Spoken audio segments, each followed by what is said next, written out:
మా గార్డెన్లో last year నేను వేసుకున్న చామంతి మొక్కలు చూడండి, వర్షానికి చాలా బాగా ఎగురులు అయితే వచ్చాయి.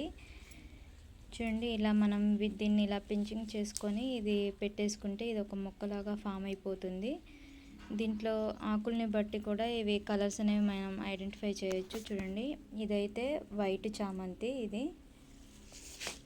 ఇది కర్పూర చామంతి. చూడండి, ఆకు అనేది చాలా పెద్దగా ఉంది. ఇది రెడ్ కలర్ చామంతి.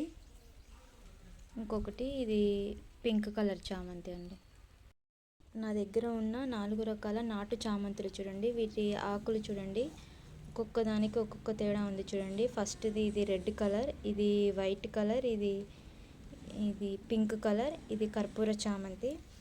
ఇలాంటి ఇంకా మంచి మంచి వీడియోస్ మన ఛానల్లో వస్తాయి. మీలో ఎవరైనా ఫస్ట్ టైం నా ఛానల్ చూస్తున్నట్టయితే ప్లీజ్ సబ్స్క్రైబ్ చేయండి. Please support my channel.